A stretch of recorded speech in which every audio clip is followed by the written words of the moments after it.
Hormuz প্রণালীতে জাহাজে হামলার অভিযোগকে কেন্দ্র করে যুক্তরাষ্ট্র ও ইরানের মধ্যে নতুন করে উত্তেজনা বেড়েছে।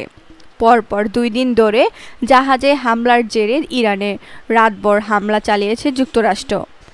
এমন পরিস্থিতিতে আগামী 30 দিন হরমুজ প্রণালী ইরানের পূর্ণ নিয়ন্ত্রণে থাকবে বলে জানিয়েছেন দেশটির পররাষ্ট্রমন্ত্রী আব্বাস আরাকচি।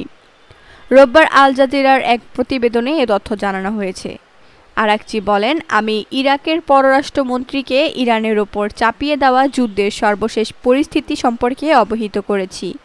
পাশাপাশি যুক্তরাষ্ট্রের সঙ্গে স্বাক্ষরিত সমঝোতা স্মারকের সাম্প্রতিক অগ্রগতির বিষয়েও তাকে জানিয়েছি। তিনি আরও বলেন, আগামী 30 দিন হরমুজ প্রণালী ইরানের পূর্ণ তত্ত্বাবধান ও নিয়ন্ত্রণ থাকবে। সব বাধা দূর করার পর এই গুরুত্বপূর্ণ নৌপথের পূর্ণ সক্ষমতা ফিরিয়ে আনা হবে। বর্তমানে আমরা সেটি নিয়েই কাজ করছি। ইরানের পররাষ্ট্রমন্ত্রী স্পষ্ট করে বলেন, হরমুজ প্রণালীর রক্ষণাবেক্ষণ ও নিরাপত্তার পুরো দায়িত্ব শুধুমাত্র ইসলামী প্রজাতন্ত্র ইরানের। এক্ষেত্রে অন্য কোনো দেশ বা পক্ষের কোনো ধরনের সংশ্লিষ্টতা নেই। তিনি সতর্ক করে দিয়ে বলেন, সমঝোতা স্মারকের আওতায় এ বিষয়টি স্পষ্ট করা হয়েছে।